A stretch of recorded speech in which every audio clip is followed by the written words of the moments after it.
Tag TV brings you daily news bulletin from India. Breaking news and views from India.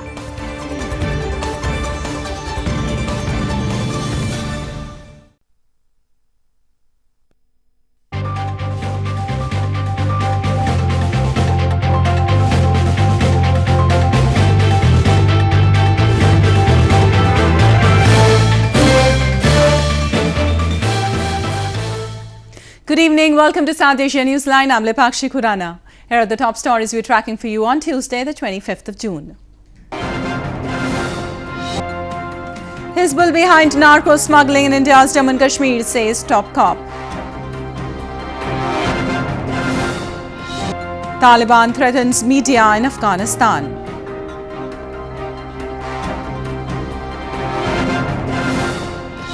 And fishermen supply chain hit by fishing ban in Bangladesh.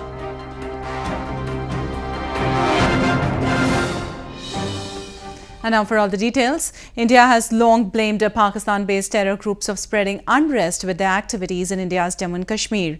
A top police official on Tuesday said that recent investigations have revealed there exists a nexus between Hizbul Mujahideen terrorists in Pakistan and narcotic smugglers in Jammu and Kashmir.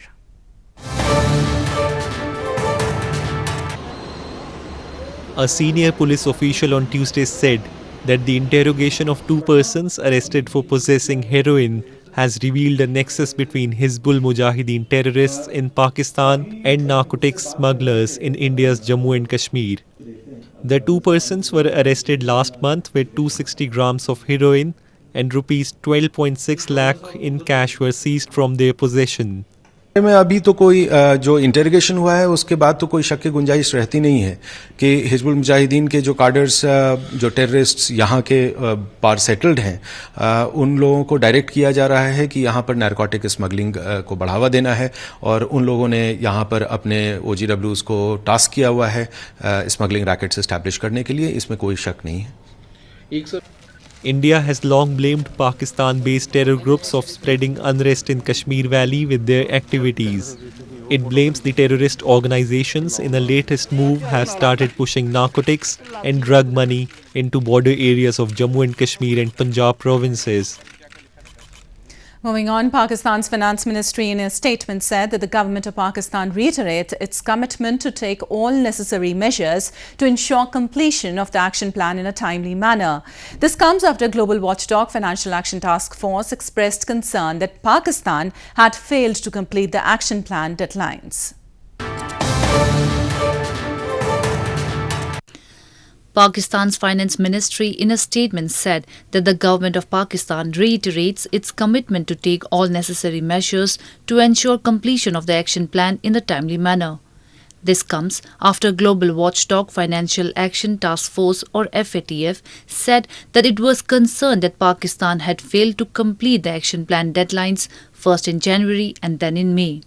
FATF in a press statement strongly urged Pakistan to swiftly complete its action plan by October 2019. Otherwise, it will decide the next step at a time for insufficient progress. Pakistan now has until October to improve its counter-terror financing operations in line with an internationally agreed action plan. Originally set up 30 years ago to tackle money laundering, FATF groups countries from the United States to China and bodies such as European Commission. Baloch activist Brahmdag Bukti has said that Pakistani state authorities have been using enforced disappearances as a tool to crush the voices of oppressed people, including the Baloch, Pashtuns and the Sindhis. This comes as human rights campaigners have put up roadside billboards across London to highlight the worsening human rights condition in Pakistan. Prominent Baloch activist Brahmdag Bukti has said that Pakistani state authorities have been using enforced disappearances as a tool to crush the voices of oppressed people like Baloch, Pashtuns, Muhajirs, Sindhis and religious minorities. Human rights campaigners from the World Baloch Organization and the Baloch Republican Party in their latest initiative have put up roadside billboards on major roadways and tourist spots around London to highlight the worsening human rights condition in Pakistan. This comes as the UK hosts the ICC Cricket World Cup, attracting thousands of cricket fans to the country. The activists hope to grab the attention of Londoners and those who have gathered from all around the world to witness the event. State authorities have been using enforced disappearances as a tool to crush the voice of oppressed people like Baloch, Pashtun, Muhajirs, Sindhis, and religious minorities. On one hand, Pakistan is a signatory of international conventions against enforced disappearances. On the other hand, they are busy abducting people. On Sunday, however, a group of Pakistani cricket fans tore down posters and banners put up by the Baloch activists outside Lord's Cricket Stadium in London. Pakistan's establishment has long been criticized over its practice of enforced disappearances and extrajudicial killings to muzzle dissenting voices. Activists blame that Pakistani media has also completely blacked out the situation. In news from Afghanistan, senior Afghan politicians who attended a peace conference in Pakistan to discuss possible ways to achieve peace in Afghanistan have said that Islamabad is assured to talk to the Taliban leadership to engage in intra-Afghan talks and agree on a ceasefire.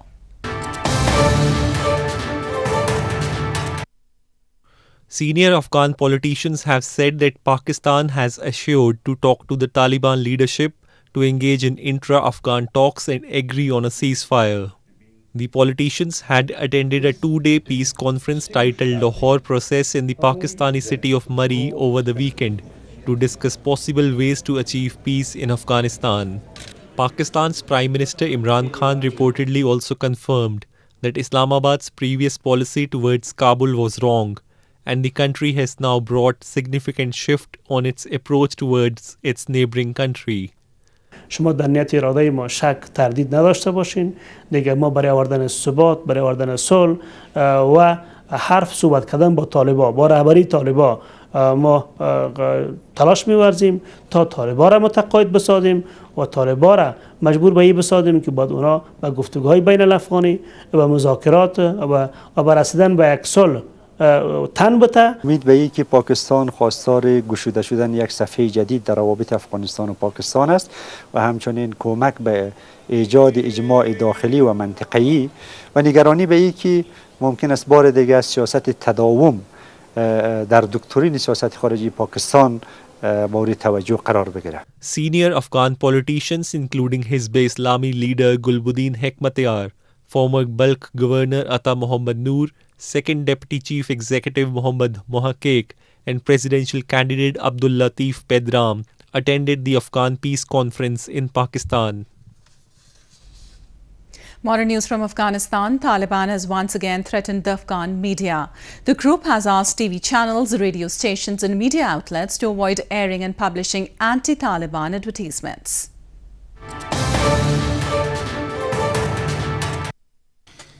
The Taliban, in a statement on Monday, threatened all Afghan TV channels, radio stations and other media outlets to avoid airing and publishing advertisements which the resurgent group believes are anti-Taliban propaganda.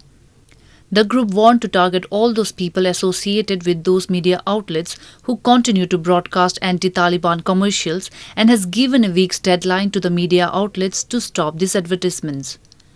The move was immediately criticized by media supporting organizations. However, the Afghan government has not reacted to this issue so far. مورد محتوای اعلانات و آگهی‌های بازرگانی اگر انتقادی دارن خوب است انتقادشان را مطرح کنن نه اینکه تهدید به مرگ کنن.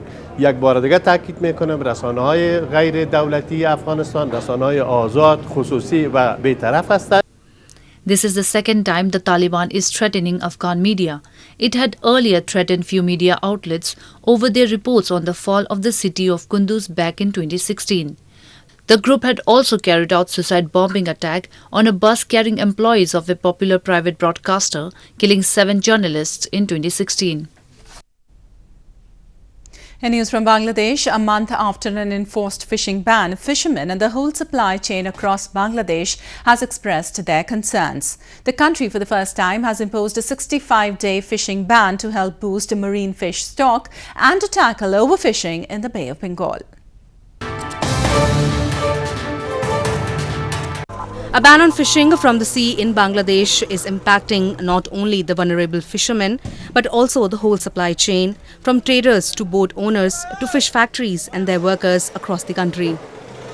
Bangladesh has for the first time imposed a 65-day fishing ban from May 20th to July 23rd to help boost marine fish stock and to tackle overfishing during a key breeding season for many food fish in the Bay of Bengal. A month after the ban was enforced, fishing boats can be seen idle at the Bakhali River bordering Bangladesh's Cox's Bazar city, while the fishing harbour is void of any marine vessel.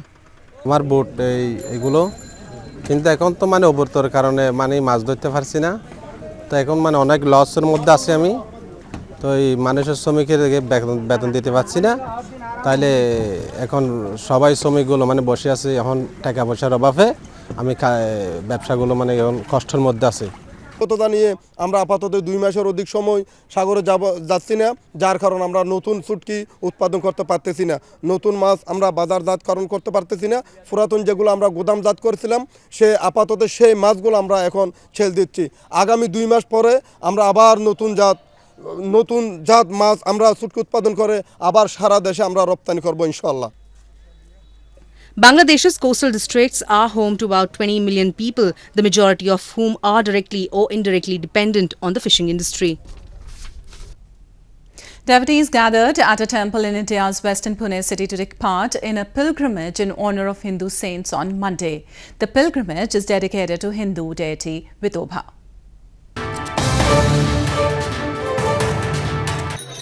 Hundreds of devotees gathered at a temple in India's western Pune city on Monday to take part in a pilgrimage in honour of Hindu saints.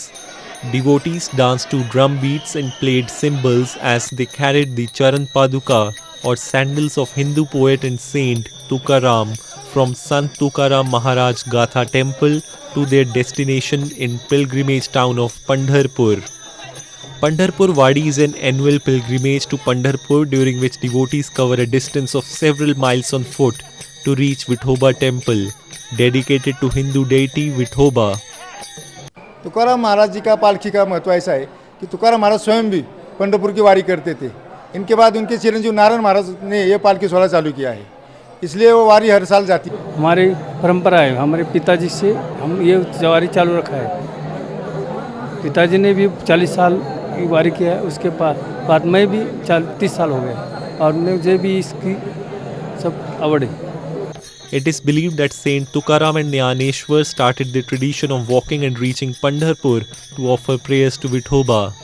However, Saint Tukaram's son Narayan Maharaj later started the tradition of carrying the sandals of the two saints in palanquins.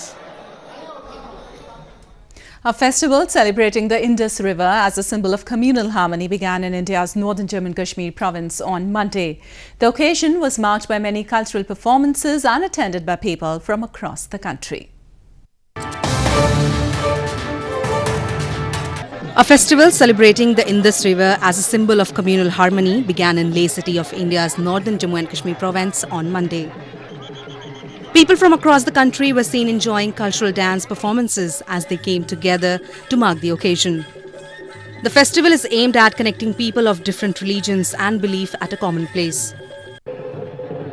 इस हिंदू उत्सव का पहला message है कि यहाँ पर सब धर्मों के समन्वय का संगम दिखाई दे रहा है दूसरा सबने संकल्प किया है सिंधु हमें कहती है सदा मुस्कुराओ और दूसरों को भी मुस्कुराहट दो किसी को भी तनाव नहीं दो तीसरा गरीब और कमजोर के बनो मुझे अच्छा लगा यहाँ आके मुझे आने का यहाँ मौका मिला देख के अच्छा लगा सभी क्षेत्र से जो आए हैं सब एक का मिलन एक साथ हुआ एक साथ बैठ के सब हंस मिल के एक साथ रह रहे हैं बहुत अच्छा लगा One of the longest river of Asia, the Indus River flows through Ladakh region of Jammu and Kashmir province to Pakistan-occupied Gilgit-Baltistan region. The sharing of water of the river has been an issue of conflict between India and Pakistan. The Indus Water Treaty was signed in 1960 in a bid to resolve disputes. Well, that's all we have for you from South Asia this evening. Now our viewers can watch the show on SouthAsiaNewsline.com. You can also visit us on Facebook.com/SAsiaNewsline and follow us on Twitter @SAsiaNewsline. That's all in tonight's edition. We'll see you same time tomorrow. Good night.